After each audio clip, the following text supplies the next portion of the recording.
Hello, everybody. Welcome. Welcome to the Shorts Fund and Ohina Labs info session. I'm Kaylee Dillon, the program manager at Pacific Islanders and Communications. And joining me today, we have Deja Bernhardt, who's a currently funded PIC filmmaker of the narrative short Last Hawaiian Sugar. And she's also a past Ohina Labs participant. We have Nia Cerneo, who is a currently funded PIC filmmaker of the documentary short Trade Winds. Brian Watanabe, who's the education director at Ohina Labs, or at Ohina. And Gerard Elmore, who's the executive director of Ohina. So thank you all for being with us, both panelists and anyone tuning in. And today we'll be talking about PIC's new developments with the Shorts Fund and this year's new partnership with Ohina Labs. And in addition, we'll be briefly discussing each piece of the Shorts Fund application. So Deja and Nia will share pro tips on applying from a filmmaker's perspective, and then we'll share insight from PIC and Ohina on what we look for from some of these pieces. So this is a good time to remind everybody that the Shorts Fund is currently accepting applications, and our deadline is May 14th. You can access the portal to the application and detailed information about all of the pieces that are required on our website, and we'll add the link to our chat window. Yep, Cheryl's just added it there. Oh, and I forgot to mention that Cheryl Hirasa, who's our managing director and VP of programs, is also here with us kind of in on the back end capacity, helping us with different links that we'll need and kind of managing the question and answer portion at the end. So to that end, if you have a question, please chime in and use that in the chat feature there at the bottom to submit it, and then we'll circle back at the end and do the Q&A. So this discussion is going to be recorded and available on our website and our YouTube channel in the coming week. So if you want to revisit it or share it with anyone, you're welcome to do so. And we'll be adding those links into the chat as well for your reference. So without any further ado, we'll go ahead and dive in. The Shorts Fund, just to give a little bit of background about what type of projects this is for briefly. Shorts we consider up to 20 minutes in length, and we welcome either fiction or nonfiction projects. There are a couple differences in the application if you're applying with fiction versus nonfiction, so we'll talk about those a little bit later. Generally speaking, we're also looking for untold stories or fresh perspectives on the Indigenous Pacific Islander experience, and PIC defines Pacific Islanders as descendants of the Indigenous peoples of Micronesia, Melanesia, and Polynesia.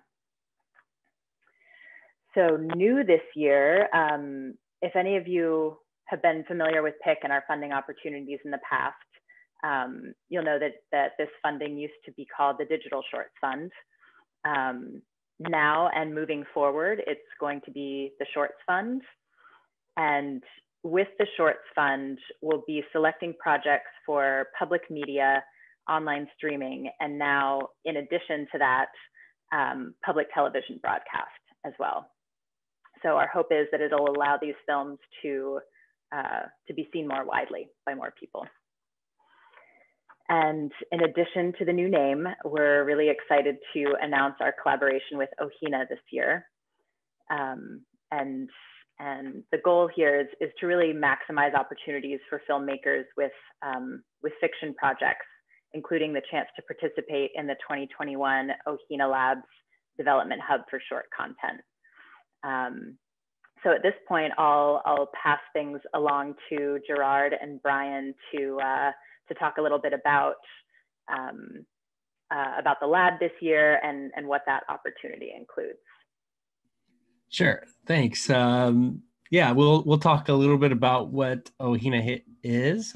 For people who don't know what Ohina is, it started off as a showcase, but has turned into an incubator labs program that started about 4 years ago.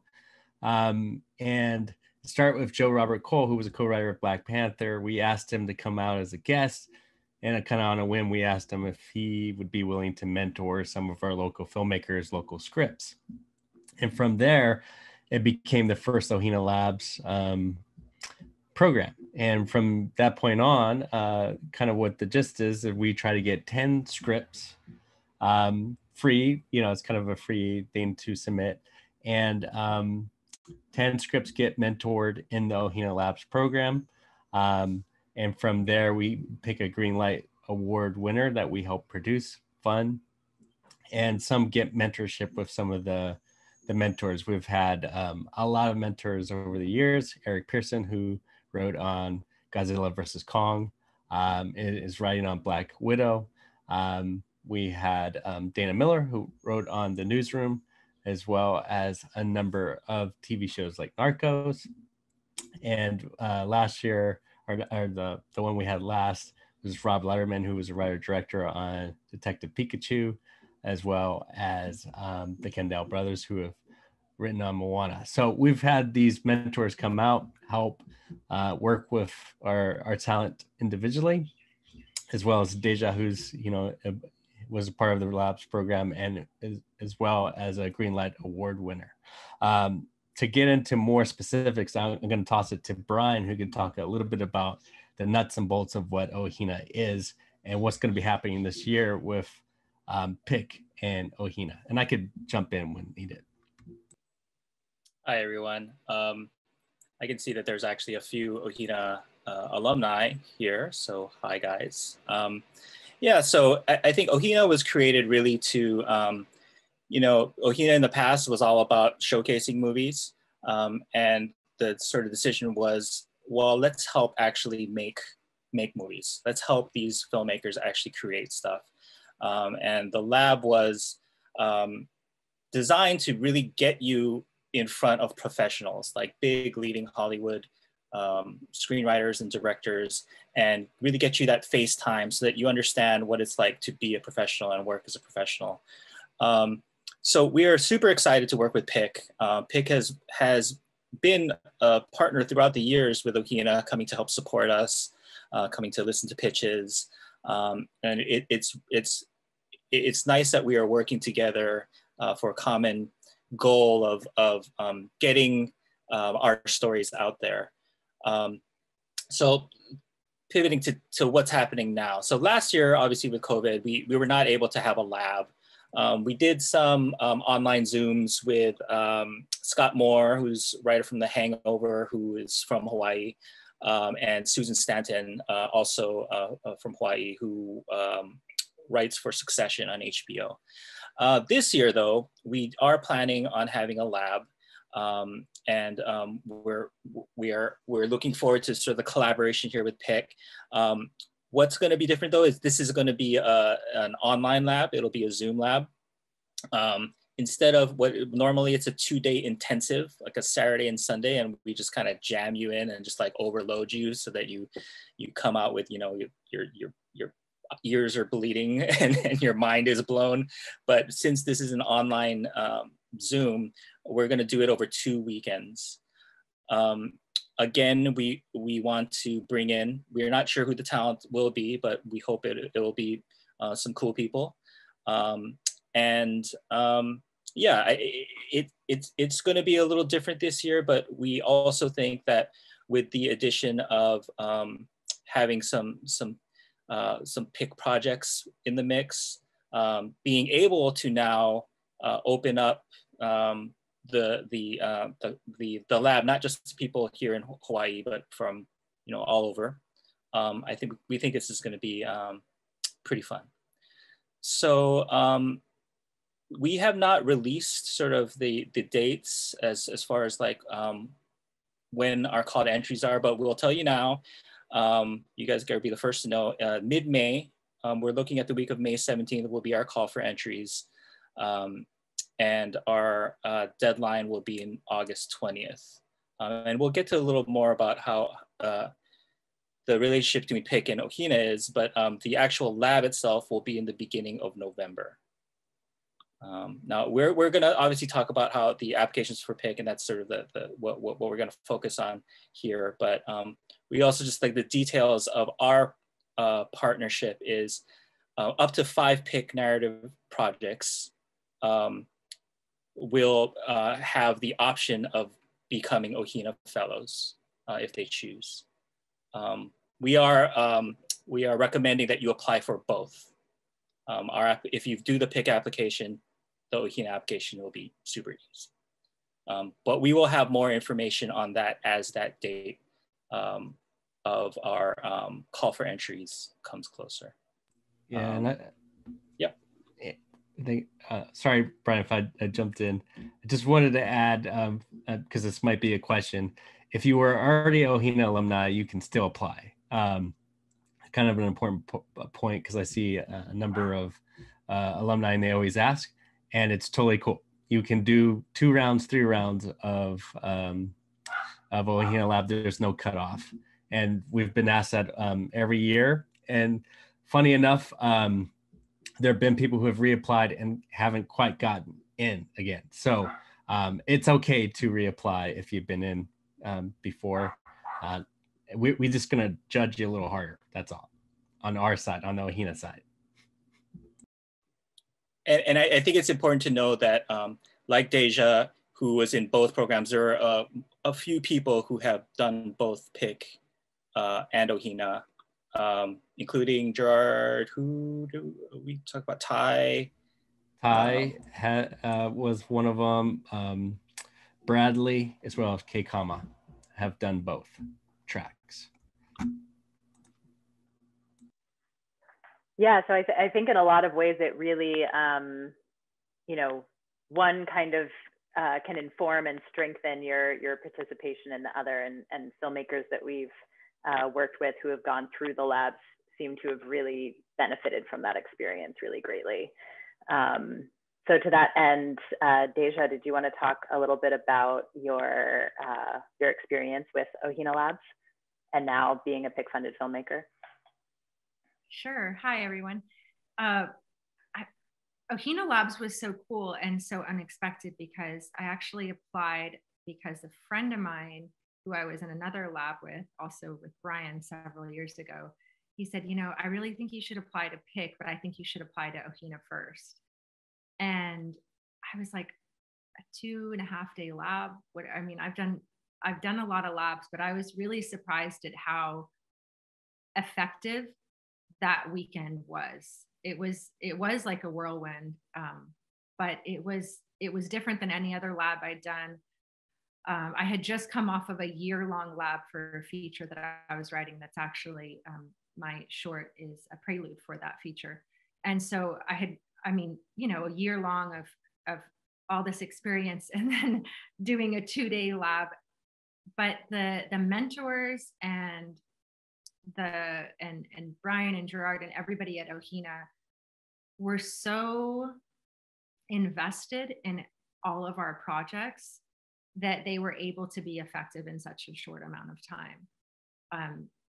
And the other filmmakers that I met there, the experience of being with them, and then even having like some of them crew with me now, it's a really valuable experience.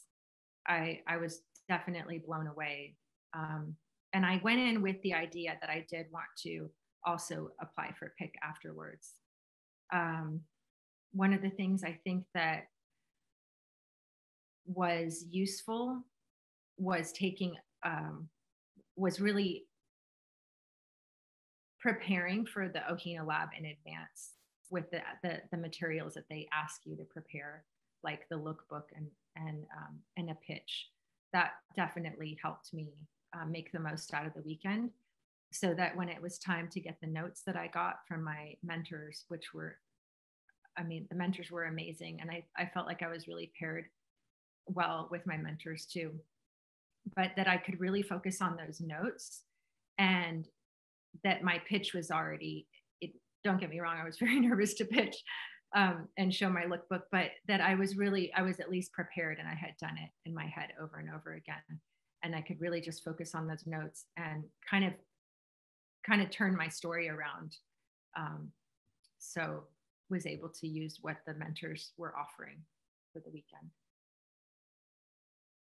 And then did you find, it sounded like you really intentionally did Ohina first and then planned to apply to PIC. Did you feel like there were certain ways that experience like then translated to either applying to PIC or being a filmmaker with PIC? Yes, specifically, it was actually my friend's idea who had, he hadn't done Ohina Labs, but he was in another, and he thought it was going to be a good idea. And it was because it got me in the community of filmmakers. I grew up in Hawaii, but I wasn't living there at the time. So I think that was really important. There's other reasons why, and I don't know exactly why, except for that, I mean, just meeting people who are on my crew and it's just the people. I mean, my whole crew is Ohina pretty much. So it takes the village. And I think that it's so perfect that Ohina and PIC are pairing now, because it really just it does take a village to make these films, and not just the two labs, but everybody that you meet in them. And those connections are so important, especially for me not being on island. So important, so valuable. And it was a really fun lab too. The other thing that going into the PIC application process was that I felt really prepared in the sense of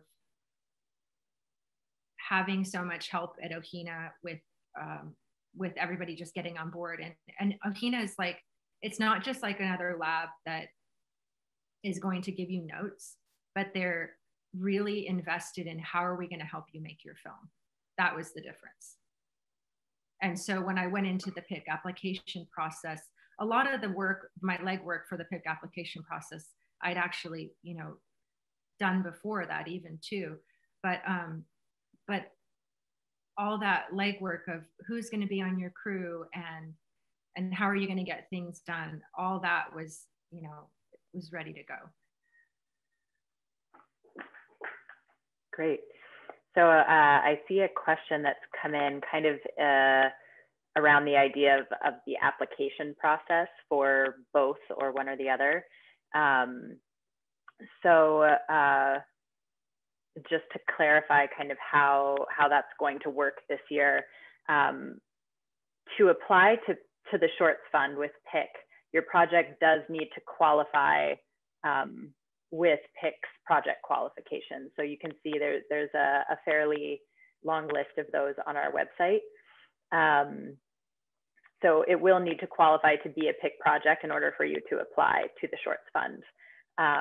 And when you do apply to the Shorts Fund, there's a kind of checkbox on the application that asks if your project is fiction or nonfiction. Ohina is support for fiction films only. So if you check fiction, then there will be another question that comes down that asks if you want your project to be considered for the 2021 Ohina Labs. And you can click yes or no to that. And if you check yes, then you give us permission to share your application materials with Ohina. So we're just trying to kind of make it easier for you there to apply to both at the same time, since a lot of the materials cross over. But yeah, to apply to the Shorts Fund in the first place, it does need to be a Pacific Islander story. And I think just to clarify, Ohina in general, they for our general call, it doesn't have to be a Pacific Islander story. So it is nice that we're partnering with PIC so that we can have that mix in here. And I think the other difference is that at the Filmmakers Lab is more or less more of a based on your script, your actual short screenplay. So you need to actually have a finished, completed script that we are going to workshop and give notes and etc. For during the lab. So you know, all kinds of filmmakers can apply to OHINA, but primarily if you're a writer director, we're going to be focusing more on the script. If you continue on further to produce your film, we'll also be able to help you there. But for the lab, it's really kind of focusing on making your script better. Gotcha. And so another thing I wanted to point out is while OHINA offers support for fiction projects, PIC also funds nonfiction short films. So if your project is nonfiction and it's awarded PIC funding, you'll be considered for other mentorship opportunities that might include, you know, working with veteran producers and directors to provide advice in a number of filmmaking aspects like story development, fundraising, pitching, producing, etc. So no matter which type of project you apply with, there will be support and mentorship that is possible if you're awarded funding. But also, I guess to clarify that even further, if you're awarded PIC funding, if you have a fiction project, you're not guaranteed a space in the labs. So you will be considered for the labs, but you'll still have to go through their vetting process and awarding process. Did that cover everything OHINA-wise, just to make sure that we got the bases? Yeah, and you know, that's the reason is because, you know, there may be more PIC projects than slots than we have. And there might be people who may want to opt out of OHINA labs for any particular reason. So that's why it's a little bit loose there. We're not trying to force you into OHINA labs if you're PIC funded. So that's kind of the reasoning there. Yeah. And again, if you have a project that isn't a Pacific Islander story that doesn't qualify for PIC funding, you can still apply for OHINA labs, and you'll apply through their application process when it becomes available. Okay, so kind of moving forward on the Shorts Fund application side of things, the process for reviewing applications, just to kind of give you some context, is that we compile an independent review panel. It could be other filmmakers, cultural advisors, public television executives, others working in related fields.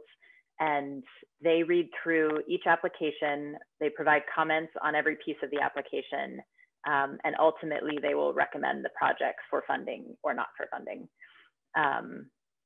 So I share that to say that, that it's really important to be thorough with all of your application pieces, because those pieces are all that the panelists have to go on, whether you've spoken with someone at PIC or OHINA about your project before.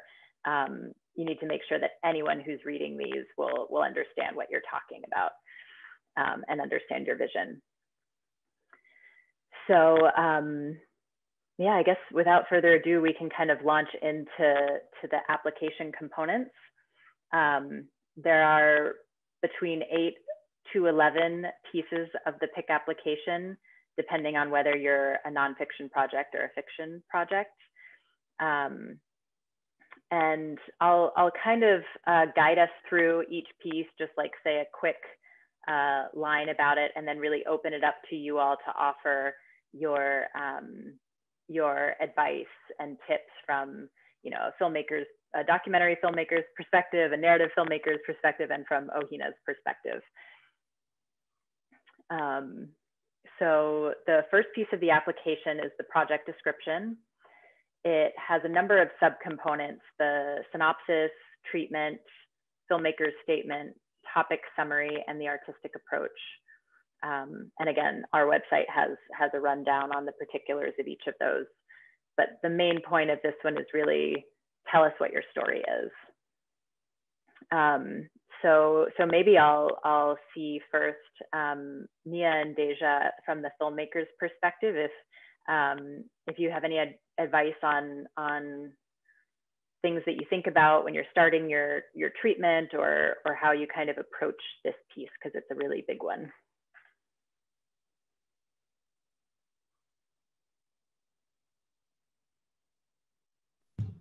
Sure, I can go first.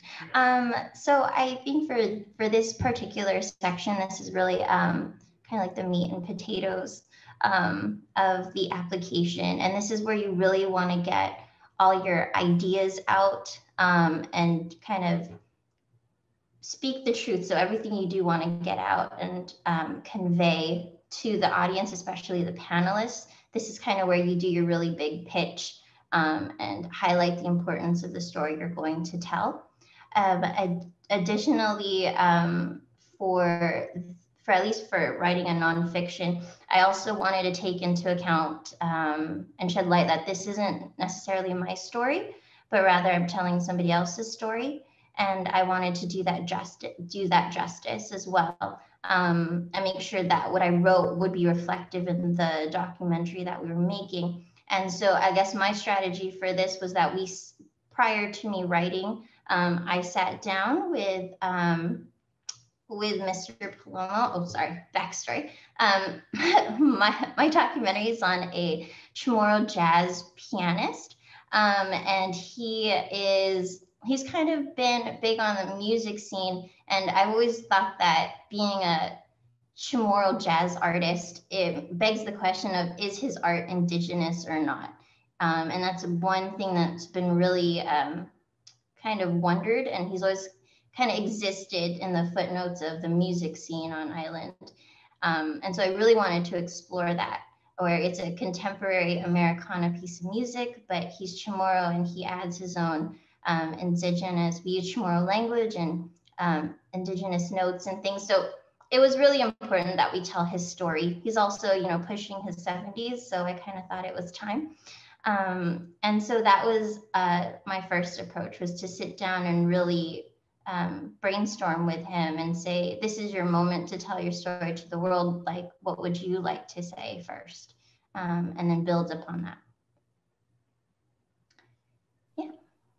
That's a great point. Go ahead. Oh, sorry. Yeah, everything Nia said, and I just would add to that, especially for fiction or for documentary too, but this is really your chance to talk about your personal connection to your story, and walk through it emotionally, and anything that maybe isn't in the script that they might feel, and you get to talk about the look of it, and just your emotion, your connection to it is the biggest thing. And it is a huge part of the application, so you'll spend a lot of time on it and go back and definitely take your time on it. From the point of view of a documentary or nonfiction project, how do you approach the treatment, in the sense of, perhaps not knowing exactly how the story is going to end? Do you have kind of a tactic for that? Yes. So I think in regards to the treatment of the film, I knew how I wanted it to open, or at least draw a viewer in. And I had a specific aesthetic as to how I wanted to tell his story. For Mighty Island, my company, film company, Mighty Island, we have a very organic way of filming in terms of aesthetics. And so definitely, and Kaylee knows, oddly, during shooting the documentary, everything that did go wrong, especially during a pandemic. That was not at all planned. And then it even turned out that, he was diagnosed with cancer, and the story just kind of went all over the place. So keeping in that, we had a plan B in mind. And so, and always, I think, especially with the treatment, just always keep Pick in the loop and let them know how your story's molding along, at least in nonfiction. Yeah, and from the Pick side of things as well, we understand that things can and probably will change as throughout the process, whether, whether we're talking about documentary and the story just unfolding differently than you anticipated, or whether it's a scripted film and you're still kind of tweaking things and doing rewrites, and though that's okay. We're not going to hold you to every fine detail in your application that has to be in your final film, but to generally kind of make sure that you're telling us a whole story, that you're not giving cliffhangers, and that it's really clear where you're planning to go and what you kind of expect to be the full arc. Did anyone have anything else to add on that project description bit? Pretty well covers it. Okay. So moving to the next one, we have the script, which will just be for the fiction pieces. So if you're applying with a nonfiction, you do not need to submit a script. So kind of the general overview here, does it tell the story adequately, and does it match the world that you've created in your treatment? Those are two things that we look for. Deja, could you tell us a little bit about the journey of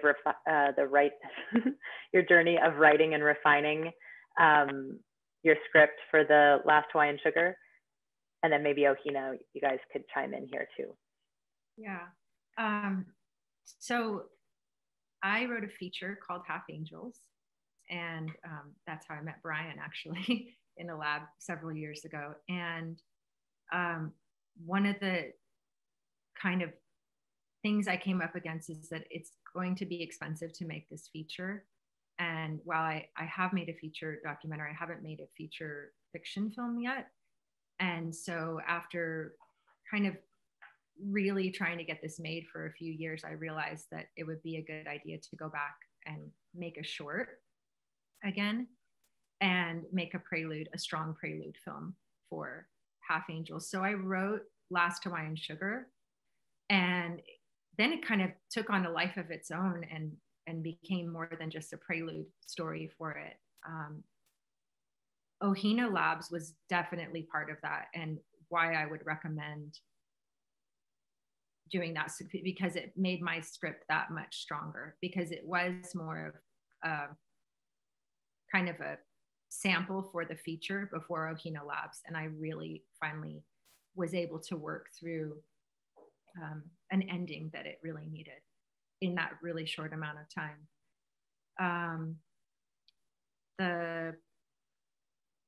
I guess that's it. What else? What else did you ask about the script? Sorry. Oh yeah, am I muted? No. Yeah, just kind of your journey of writing it and the process of kind of like rewriting and refining, and if you have any kind of like tips or pieces of advice for other people who are in that process.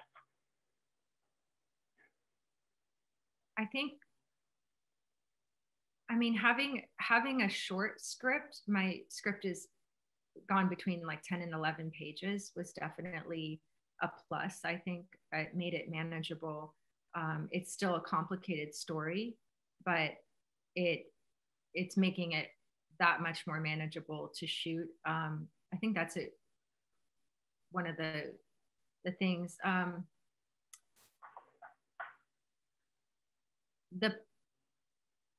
Through the process of becoming a PIC funded film, also and then working through it. I mean, the process of the PIC funding actually is so useful for producing your film too, because it forces you to think through everything. And through that process, that's actually also changed story a little bit, like here and there, because it all takes money. But I think I mean, the story is a personal one. It's based on a part of my life growing up on Maui, and just drawing off. I'm the type of storyteller that usually draws off my own experience or people that I've met. So keeping that in mind, I think that if that's where you're going, it'll help make your story powerful and your application powerful. I think just to add on that, I mean, Deja's script it came into the lab already in really good shape. Like it was a good story. We had really interesting characters. She had a very clear voice. And I think that's something that we look for. Like it almost like pops on the page, like, oh, this is not like the other scripts that we're seeing. High levels of craft. And like Deja said, you know, it should be producible if we want to win a Greenlight Award, or if we want you to help produce it here, shooting it here in Hawaii. So something to think about as far as, you know, we did Kaleva, which was our first Greenlight Award, and that was on a planet.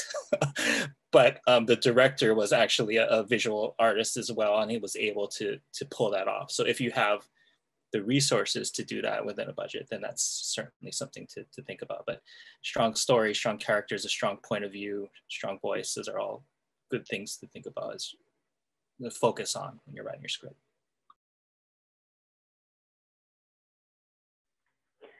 Yeah, and something that I really remember about your script, Deja, is how you have a really strong economy of language. Like, you know, that's not that many pages to fit an entire world and an entire story in. And that, I think, can be a challenge with short films, is really showing us this whole world and this whole story in a pretty short amount of time. So, you know, constantly thinking about, you know, the language and what scenes that you're using and how they're building on each other. And is it all going back to serve the story, or is there stuff that's superfluous in there that maybe we don't need? But I thought that was something that yours did really, really well. Thank you. I think the other thing is to think about when you're writing, connecting it back to the experience of the Pacific Islander and the environment, and really always keeping that in mind and your intention in mind. And when rewriting it, the world will make it pop, and will make it also relatable and interesting or unique. And I think that that's what both Pick and Ohina are looking for. Yeah, I could jump to that and to Brian and Deja's point. That's exactly what we're looking for, because we do get feedback a lot from filmmakers, like, why didn't we get in? Or, you know, like, what are you looking for? And Brian said it really well, which is a very unique perspective, or a story we haven't heard before. The ones that are usually harder for us to pass through are stories that have been done to death, and it's the same, and it's being told the same way. So what we're looking for are those new voices or new stories.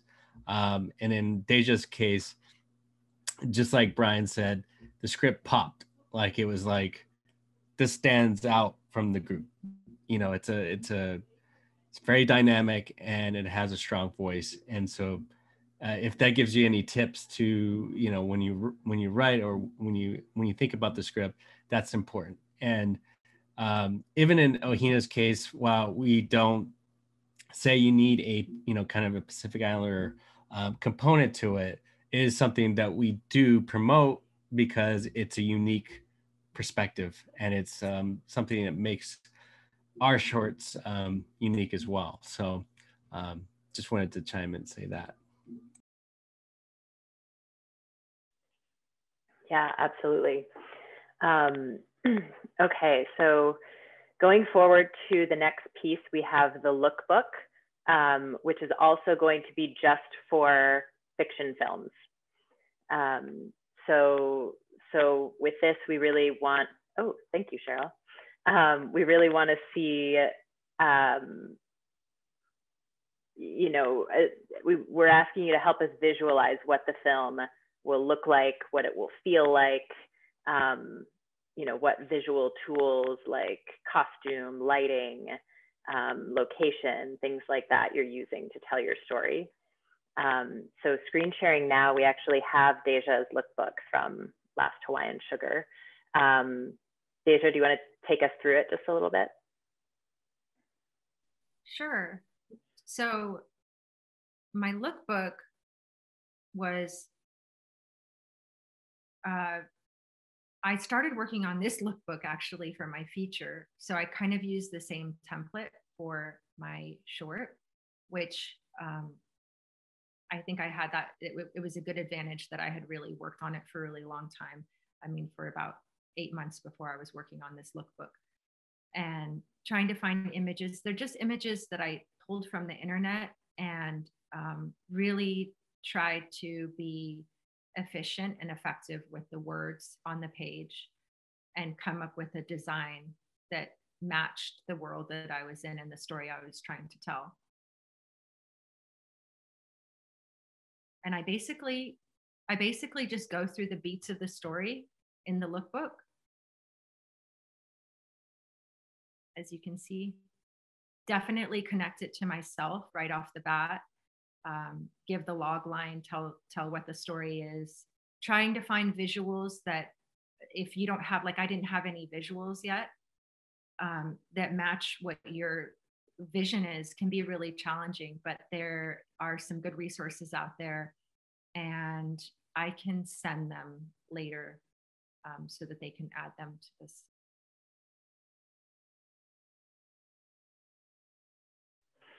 Oh, Hina, do you all ask for lookbooks in your application? Not an application.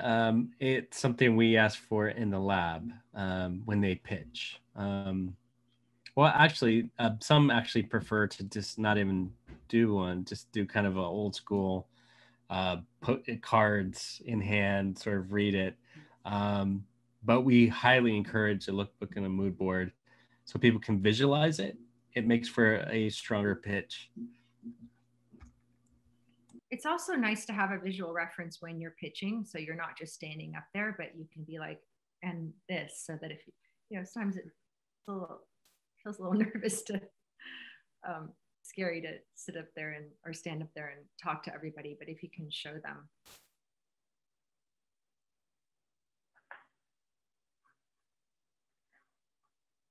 Great. Yeah, and one of the things, kind of in a very broad general sense, you know, I think when we're asking our panelists to review an application, part of what we're asking them to do is evaluate, like, if we fund this film, will it get made? Do we understand what that thing will look like, and is that in line with our mission as PIC? And having a visual representation, like you were speaking to, Deja, helps give some sort of concrete look to that question, where it's like, oh, here is what the film is. This is going to be the vibe of the film. This is what it's going to look like. This is how she's going to accomplish this thing visually. So all good things to think about as you're piecing that together. Moving forward, we've got the work in progress, which this is required if you are mid-production or in post-production. If you're still in your development phase, you don't need to submit a WIP in your application. But if you are in one of those later phases, we ask for either a trailer or scene selects or a rough cut, if that applies. And it should really represent the concept of your project as you've laid it out in the rest of the application, but specifically in your project description. And Nia, did you, when you applied with Tradewinds, did you all have a work in progress? I can't remember. No, we were in development. In development. Do you have any thoughts on kind of what you might recommend if you were putting one together for a later stage film? I'd possibly say just for at least for a whip, to kind of put where you are, give a detailed of where you are at this point, and possibly where you're stuck and how the funding could take you to finish it. Yeah, that's a great point. Does anyone else have any thoughts on the work in progress? Fairly straightforward, I think. Yeah, okay. Moving forward to the timeline, we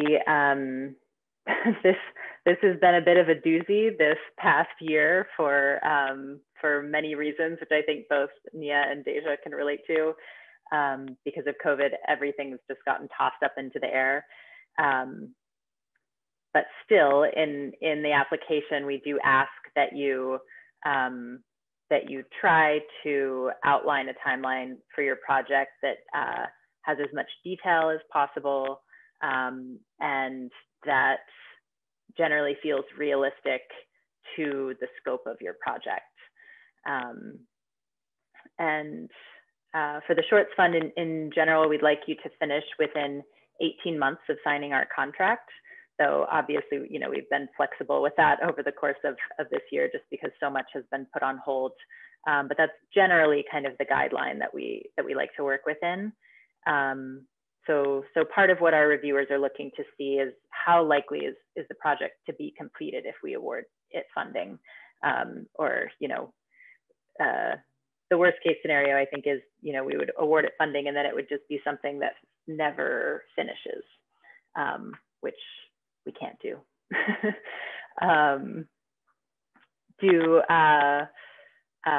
Nia or Deja, do you have advice on kind of the guideposts that you use to start building your timeline, or how you first start to approach this piece?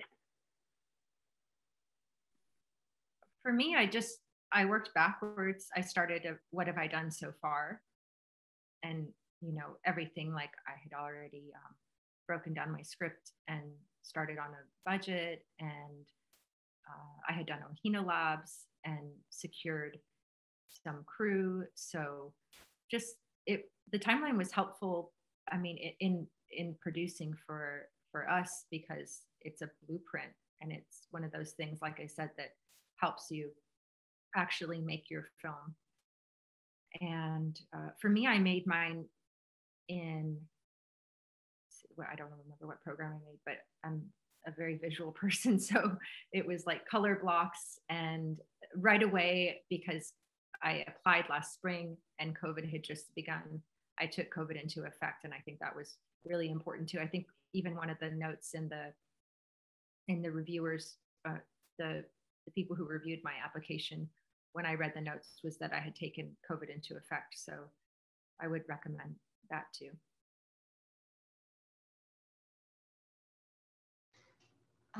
For our timeline, since it was, I broke it down in stages from development, pre-production, production, post, and then distribution, and tried to, I also recognized there were other components like a training plan that we included, as well as any marketing. And then I also wanted to look at, can we finish it in time to, you know, for the film fest, highlight a couple film festivals we were interested in, and then also line it up with the talents schedules as well. And so I tried to I combined them, and I'm also like Deja, I'm very visual. So everything was color coordinated, but kind of, I wanted to set those at least 5-piece boundaries throughout the 18 months overall, so that it would complete. Obviously, I did not take COVID into account because this was pre-COVID. And so now everything just kind of got a little, turned upside down. But we're still within those. We still kept it within the 5, development, pre-production, post, and then distribution. So at least everything kind of pans out. So you stick within the same barriers, and it's not. So we know exactly which phases we're in. Great. Yeah, and it is, it's worth noting again that we're asking you to do your very best to kind of to lay out this timeline, but of course, like we've all alluded to, sometimes wrenches get thrown in the works, and if your film is funded, that's something that we just ask you to keep in contact with us about, and just keep us in the loop and have discussions as those things change. But it's something that we do realize can definitely change throughout the actual course of production, but just to really give your best guess and estimate. And if you have things like if you plan to be doing extensive traveling for your shooting, making sure that those things are accounted for in your timeline so that we see, okay, this is when they're going to be traveling to this location to do this part of the shoot. Kind of another instance of which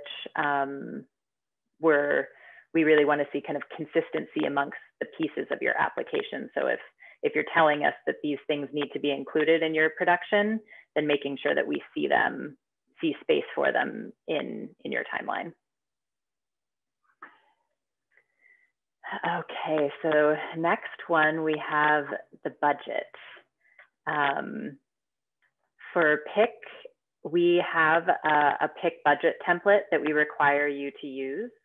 You can download it from our website and also from the application form itself. And a couple highlights here, lots of detail we're looking for. And is it realistic? Have you gotten these figures from quotes? Do they make sense? Can you complete the film for the amount that you're estimating that you can? And this one can be daunting, I think, for many filmmakers. So I'll open this up to all of you, actually, if you have tips for where to start, tips for kind of like best budgeting practices. I would start by, lining your script and breaking it down the old-fashioned way for a budget and making a schedule. I think it's the only way to start with the budget. And then, just being incredibly detailed and taking everything into consideration, every single thing that's on the page. How is it going to get there? Who's going to bring it there? How much is it going to cost? How many days are you going to need it?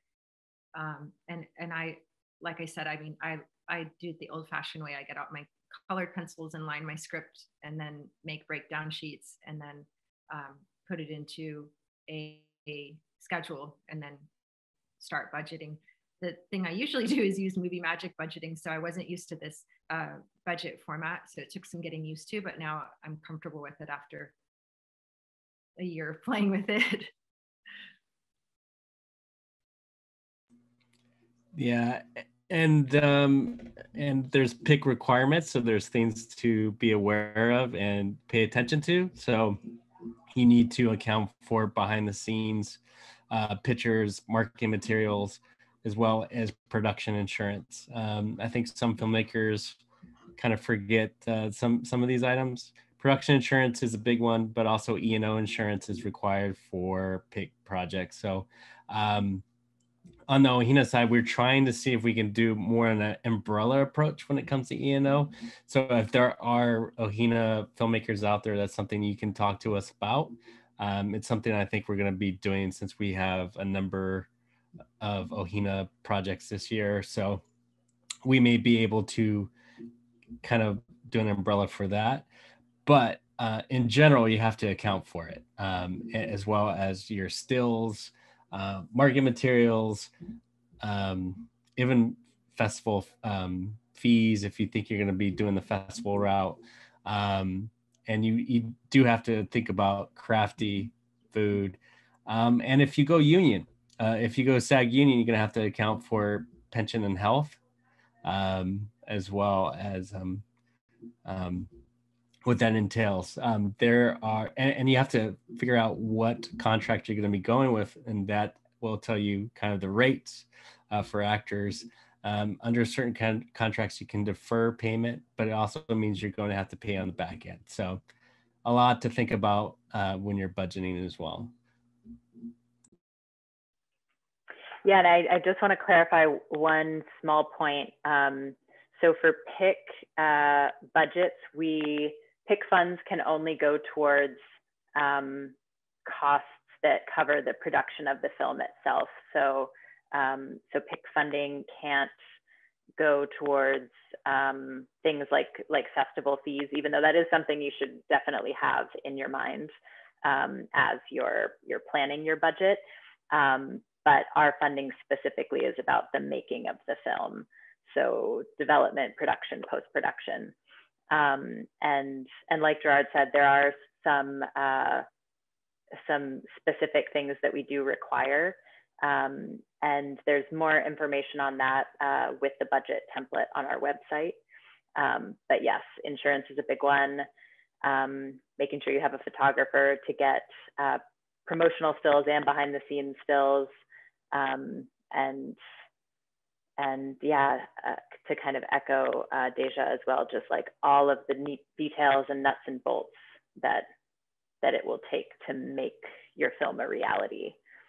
Nia, do you have any tips from the documentary side as far as how you start to plan those things out, especially as the particulars of what might play out can sometimes be a little bit of a guessing game? Yeah, I'd like to just echo Gerard and Deja. Definitely insurance was a big one. And especially, at least for here on Guam, it was not easy to find an a local insurance company that knew what production insurance even was or what we were even talking about. So it took a little bit of groundwork and research. And looking at options as to, do we go off island for this? Is there, just phone book going to each insurance company and seeing what they can do for us was really, was a little time consuming, at least for the budget. Also, I would get quotes for everything because you really, it really messes things up when you guesstimate. And as Gerard said, hiring a photographer, the stills and the marketing materials, could come later as an unexpected cost that you really didn't think of. So that's what I would say is make sure you are able to even get insurance where you are at or in your area, and get quotes first. So it helps you get a better sense of, what you're budgeting for and what things will cost. And one of the things, the benefits too about Ohina is that because you are in a group, especially since it seems like it's going to be more of a relationship now, like an official relationship, is to be able to ask each other, oh, what kind of quotes did you guys get, and share that information so that you're not doing it all by yourself, because it does seem like a lot, but having others to bounce those off of is really, really nice. And that's a good point. Oh, sorry, Deja. Oh no, and I mean, and it seems like, I feel like PIC was also really helpful in answering those kind of questions too. Like it seems really overwhelming, but I feel like there were questions that we were able to ask you guys before. Am I remembering correctly? I think when we were working together on the budget, it was after you were awarded, but before we went into contract. So there is definitely a period there where you can make little adjustments to the budget and make sure that everything that needs to be covered is covered. But also, if you have specific questions, you can feel free to email me in the lead up to the application itself.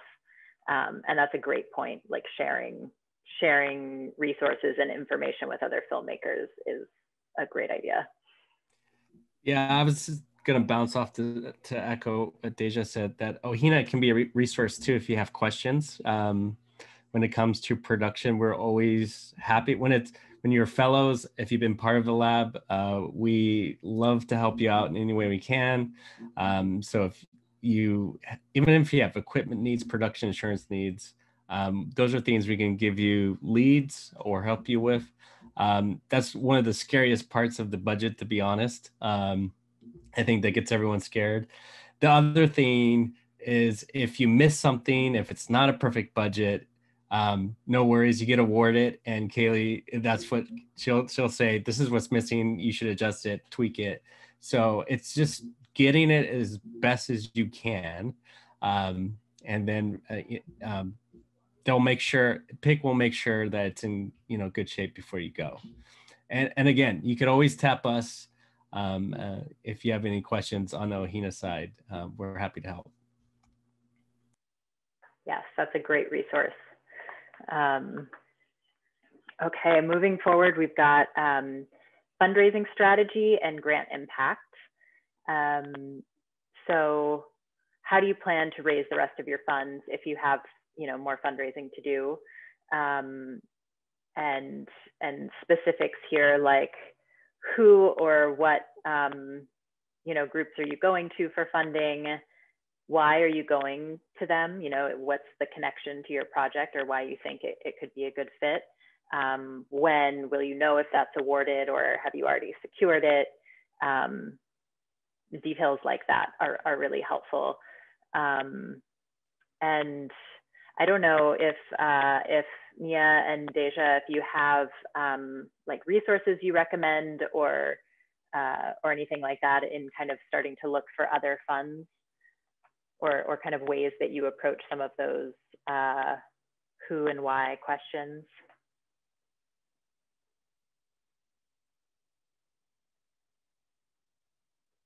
Or Ohina, if you guys have ideas too, you can feel free to chime in. I mean, for other funders, it was definitely Ohina. And there's not a ton of resources for funding out there. So it's trying to think outside of the box, like where your specific project could get funding from. What does it fit into? I happen to live in Austin too, so I applied for Austin Film Society grant, and thinking about your connections and a possible Kickstarter, and how you could be most impactful through that too. PIC also did a great webinar with Kickstarter. It was really informative for us. So I mean, funding is never easy, but those were some of the things that I did. And I could jump in because, Jason was going to talk to this and, I think everyone instantly thinks of Kickstarter and Indiegogo, for crowdsourcing. But some of the filmmakers, we've told them to be mindful of that and get a realistic number because we are living kind of through COVID right now, which has kind of blown up our traditional grants and funding resources that we would traditionally go to. So, there are other ways of going about it. There's also, we didn't touch upon it, but in-kind resources. So like if you can get in-kind food supplied, in-kind production, camera, gaffer, lighting, and things of that sort. So those are things that some of the bigger companies like Island Film Group, Sight and Sound, and even ourselves might be willing to pitch in if it's a good project. So that's something that can be one way of kind of, rounding out your production if you're short a little bit on the cash side. The other thing is there's production companies like, or not production companies, but companies like where I work, NMG Network, that is funding short films as well, has funded some Ohina shorts as well as some PIC shorts, the last one being Bradley Taganon's PIC project. So we are, putting in some more money.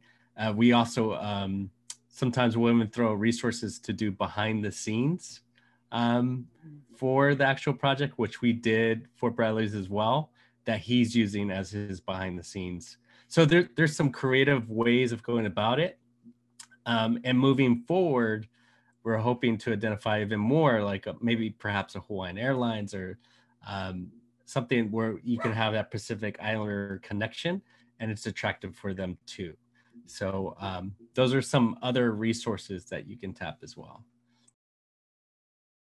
And through Ohina, meeting the other filmmakers that are making these films in the same time frame that you are, there's the opportunity to crew for each other and trade on, these big expenses, and to also share resources like gear or even locations, or get deals for catering, maybe things like that.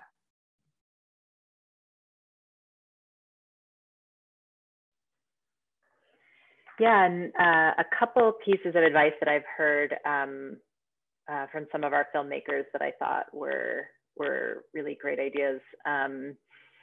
One of them suggested that if you have, if you watch other films that are kind of maybe similar in genre to yours and see in their credits who their funders were, that's one place to get ideas for who to reach out to.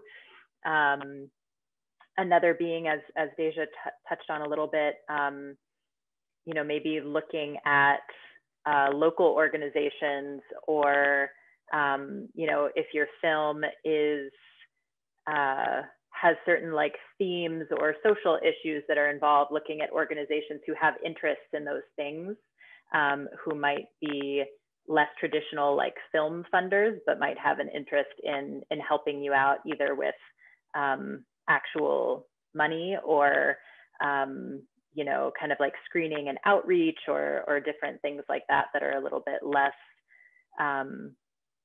traditional. But then you also, especially for documentaries, there tend to be a kind of a grouping of like the big funds that a lot of people apply to, Sundance, Tribeca, things like that are very competitive.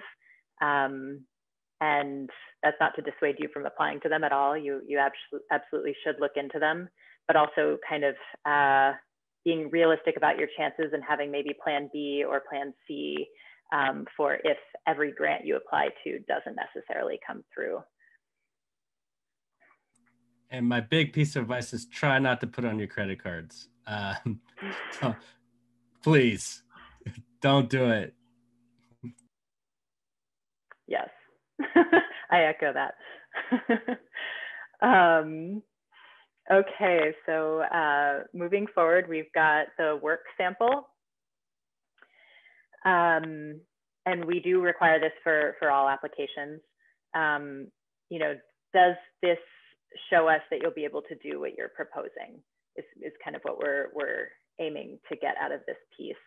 And ideally, to kind of speak to that, the genre of what you choose for your sample film should be in keeping with the genre of your proposed film. That's not, if you don't have, if you're proposing a scripted horror film and you've never done a horror film before, you won't have that to show in your sample work, and that's okay. But really looking at something that best vouches for your ability to complete a film like you're proposing. And ideally also it would be your sample work. It can be anyone from your key creative team, your producers, your editors, but ideally it would be yours in a similar role to what you're proposing for your project. I don't know if anyone has anything to add about the sample work or recommendations. The reviewers really want to see that. It seems like the reviewers of your application, that it is in the same realm of the world, not the world, but the same, like drama. Or I submitted a 23-minute 35 millimeter short film that I'd made that was a drama, and it had a complicated material, some complicated like sexual scenes in it. Not that my film now has any sex scenes, but there are some elements of emotional complications in it. So I think that was helpful for them. And yeah, it's a really important piece, especially if you don't have a work in progress to show like I didn't, then this is really your chance to show that you can do this. And it was a piece that I had written, directed, and edited. Nia, did you have any thoughts for how you all chose the sample that you used for your application? The samples that we originally sent was actually a combination of a few other documentaries that we have done, a little on the shorter side. I think they're about 3 minutes, as well as some artistic pieces to kind of show the aesthetic that we were going to portray Pat's art, so to say.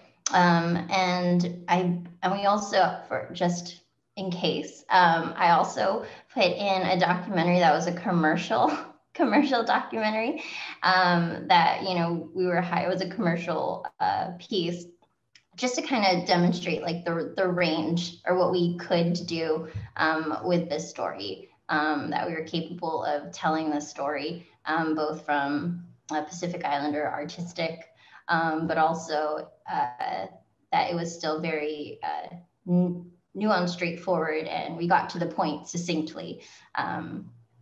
So yeah, the kind of whatever pieces we thought could demonstrate what my team was capable of, we were like, put it in there. So that's what I'd recommend. Yeah, I think that's a good kind of driving goal for this section, because we often get questions like, well, I'm considering using this one or this one or this one, what should I use? And it's really about, which one best demonstrates your ability in relation to what film you're proposing in this application.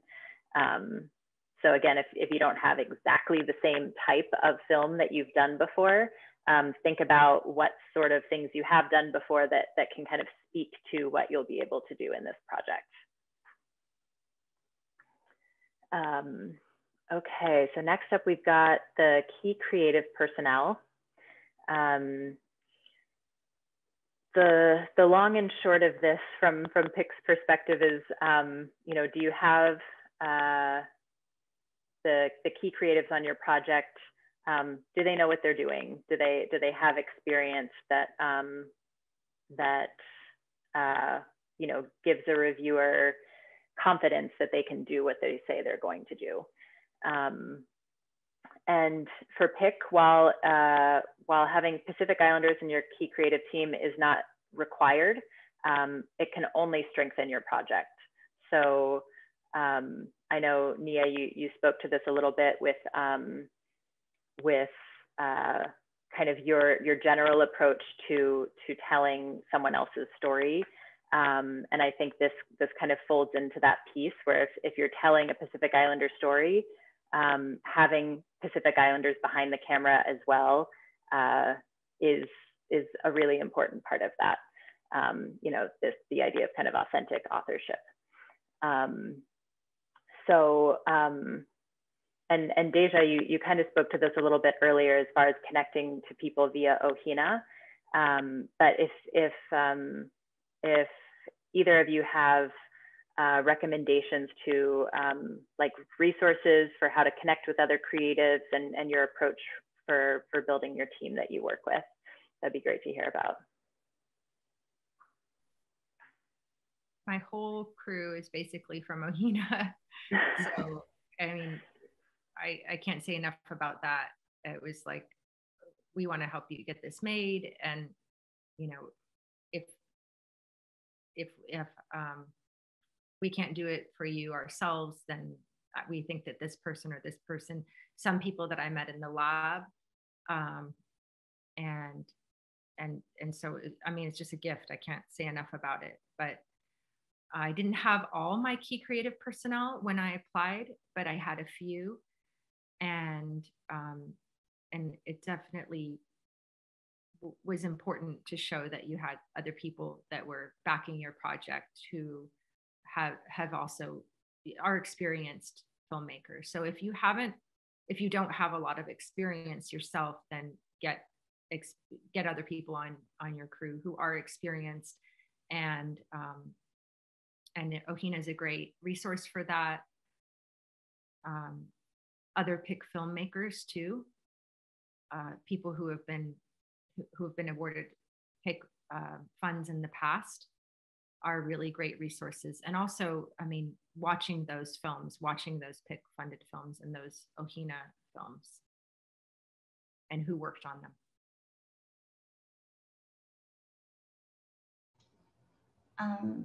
At least for us, we are pretty fortunate that we are already a film team. So we didn't have to look too far to build the key creatives. However, we did also reach out to other formerly funded PIC artists on island. And so they were super helpful, especially because this is our first go at it. So just really picking their brain and learning from their experience and them sharing knowledge was really helpful. The other thing too is because we're covering a subject matter that we're not too familiar with, and that is music, it was really important to pull in the music producer that solely works with the artist or has since like the 70s as one of the key creatives. So that way they were able to share their insight into their artistic process, and let us know kind of like the details in terms of their sound production, and like how they mix and how we can just make the process between during edit and recording a little bit easier, and really fostering that relationship with their music producer, with their sound techs and our sound people as well. So it was really important to bring them in, as well as the artists and the talent that is the subject of the film. And it's really important to telling their story. So making them all that big core team, not just film team, but the talent as well as talent's music producer was really important for us.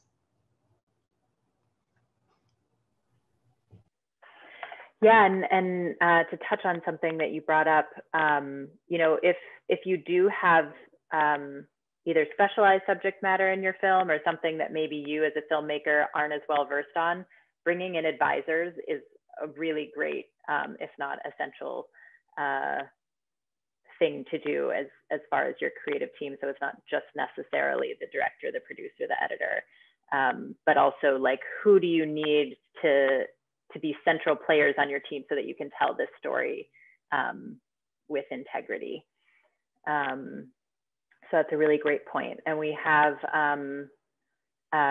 letters of commitment are something that we get asked about a lot, and they are not required for your application, but it does strengthen your application. So if you have a letter of commitment from the various people on your key creative team saying like, yes, I am signed on to this, I'm dedicated to this project and committed to it, that helps the reviewers just know that like they truly are on board. It's not someone whose name has just been slotted in to the application. But if you can't secure those for any reason, you can just say, you know, we're in the process of securing letters of commitment, you know, forthcoming, and that's okay too. So our next section is audience and distribution, which really kind of in an essential way asks you to think about why you want to tell this story and for whom. So who will this matter to? Why will it matter to them? And for PIC specifically, how it relates to Pacific Islanders, how that audience choice and distribution plans relate to Pacific Islanders. So this is another one that I feel like actually everyone could speak to. So if anyone has tips on how to do some research or hone in on this question or things to think about, the floor is open.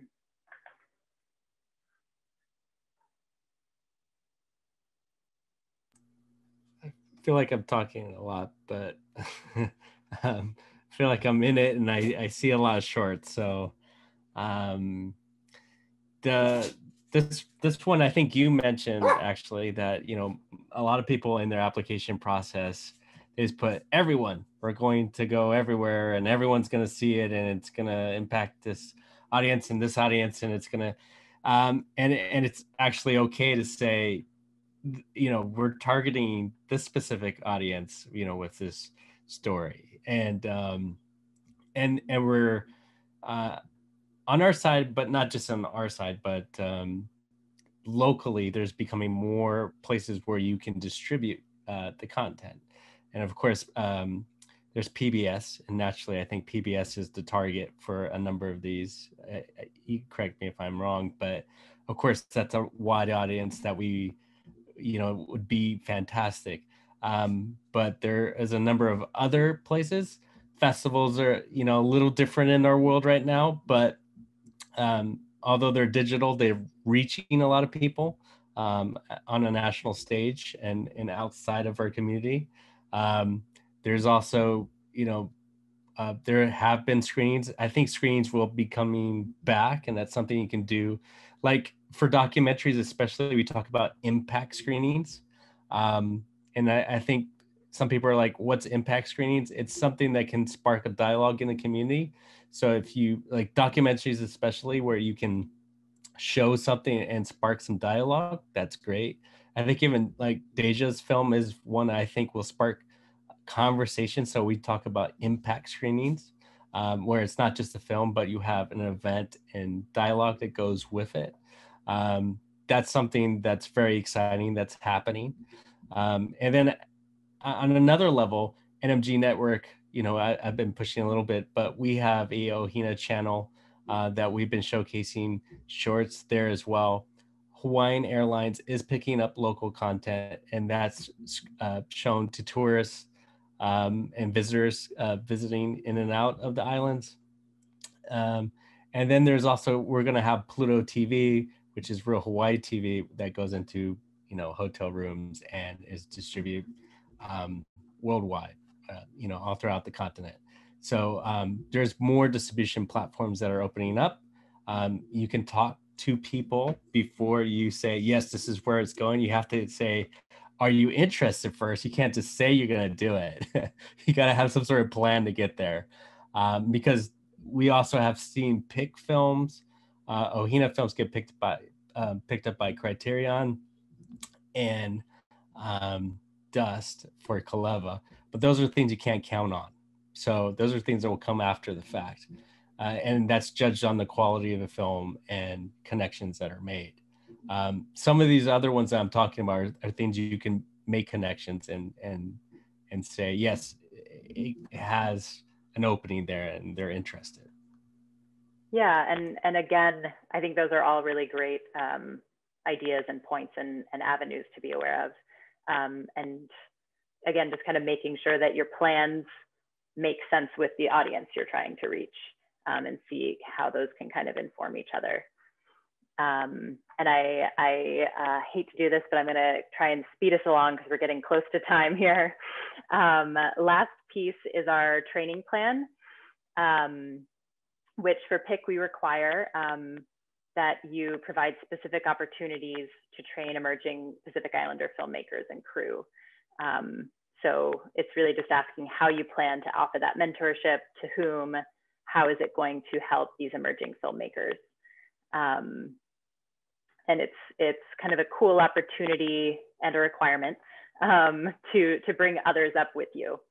And I don't know if we have, if there's any sort of like burning tip or recommendation that anybody has in approaching this piece.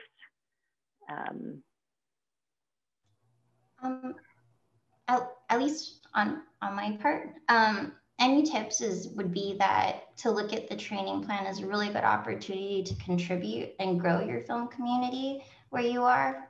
For us, especially on Guam, it is a very small community that is, it's hard to find kind of the access or the experience. And we recognize that we are the only film team on island that uses RED cameras. And so we really wanted to grow, and the PIC grant was a great vehicle to be able to pilot a RED camera training program. And we had a donor donate a RED camera to the university, but nobody knew how to use it. And so it's been sitting there for quite a few years. And so we decided that, we would be able to use the camera in addition to our cameras and bring on film students that were interested in learning how to use the camera and help out with production. And so we were able to kind of foster that relationship with the university and bring upcoming filmmakers just to gain experience and knowledge and contribute to telling a story as well. So yeah, so I think that's a great way to think about it, is to find something that would make a good impact. Absolutely. Deja, did you want to add something? Yeah, just to add to that, to really think about what the message of your specific film is and how that could best be shared, and encourage others to also find their voice in the community. So connecting your film's global message to your training plan, I would recommend, is really helpful, and it'll help it feel authentic and realistic for you to accomplish too. It's a great point. Okay, so we're almost at 1:30, but I wanted to go ahead and open it up to questions if anybody has questions that they've written in. Let's see.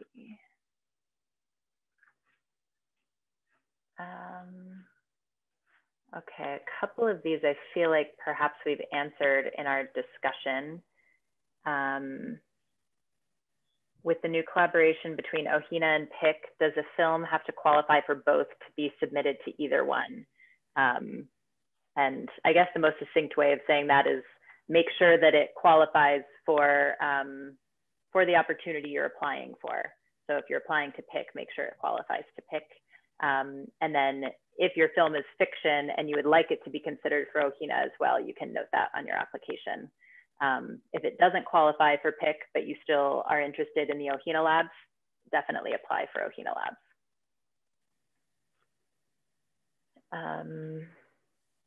Let's see.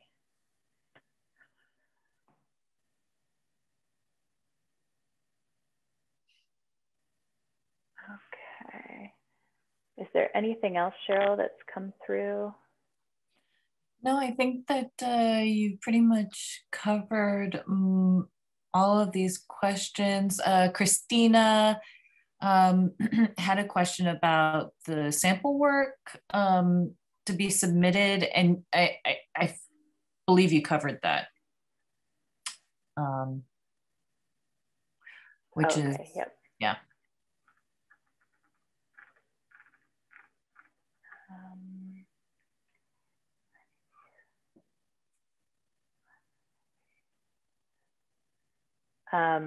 I see a recent one here. Is there a good resource to find EPs other than asking one by one every EP I know? And I see who it's from. So Mox, yeah.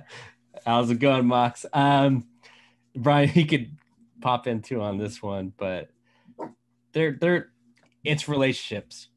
bottom line. And I think I repeat it, and Brian will probably jump in, but you have to build the relationships and you have to build a team. So, you know, if you are new to this and this is kind of your first project, then you're going to have to just talk to them, you know, talk to people on these short films in the credits and see if they're willing to take you on based on your script, your talent. And obviously we know you, Mox, so you can ask us. So yeah. Yeah, I mean, I think it's basically you're gonna have to pitch your script to these people and get them interested. So and that's kind of what Ohina is for, to kind of get you prepared for that kind of thing, as you know. So Kaylee, we got another question from Joshua. How much is experience taken into consideration in regards to acceptance into these programs? Like, what if I am a fairly new filmmaker? That's a great question. So when we were talking kind of about the key creative personnel, I think Deja maybe mentioned where, you know, if you yourself don't have extensive experience, one way to go about that, there are a couple things to consider. One is surrounding yourself with a team who has a lot of experience, and perhaps if you've never directed before, but are really interested in directing a film, bringing on someone who can be either in an advisory capacity or who could be your primary director and you could be assistant director.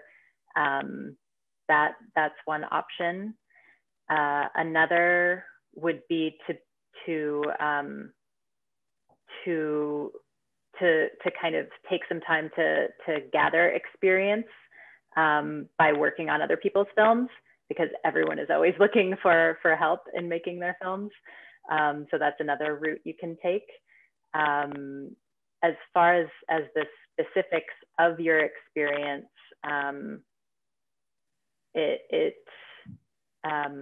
if you're a brand new first-time filmmaker, I would definitely recommend the latter approach, trying to get experience working with other people first prior to applying. But if you have a little bit of experience under your belt and maybe just not in the specific role that you'd be applying for, then, you know, consider surrounding yourself with a really strong team who can support you. I don't know if anyone else has anything to share in that respect. Brian can jump in on the Ohina side. We don't really we look at the script first, you know, in terms of the Ohina side of it. But we are factoring if you could actually pull it off. So sometimes we do have a writer only who has not directed anything before. It's just strictly a writer. In that case, again, that's what Ohina is about. It's just trying to surround you with the right people to help get you to the next level. And if you are not quite ready for Ohina, there's programs like Hawaii Filmmakers Collective, which is much more about new people, new filmmakers, and training them up a little bit. And, you know, and trying to find that team before you take that next step to get funding or come into the Ohina Labs program. Yeah, I mean, I'll say that we were surprised, nicely surprised at how good the talent is here. I mean, we get a lot of scripts, and many are really good. And which is not to say as a young or starting out screenwriter or filmmaker, you're not good. So I just apply, and I think Ohina is probably maybe an intermediary step, perhaps to go to PIC next. You know, you get your project together, you get it really solid, you get some guidance, and then you applying for PIC is when you're a little more kind of seasoned and confident about your script and knowing where to go next. Which is not to say you can't apply now, but it's just, you know, gaining that experience will help. And if I could just add one thing, one of the things that we as PIC funded filmmakers are committed to doing is to having a training plan, which includes helping lift others up who are trying to learn how to direct or do different different things in the creative process. So definitely reach out to us too, because that's part of us giving back.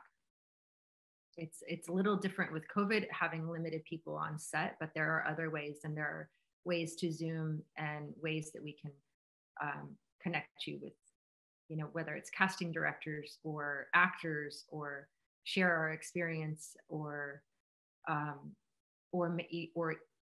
have you on set. So there's still ways.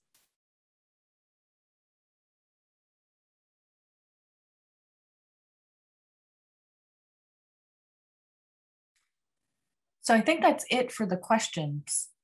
I don't see any more. Great. And if any questions come up for anyone, after this is over, feel free to email me, or reach out to Ohina if it's a question for Ohina, and we'll be happy to correspond with you that way as well.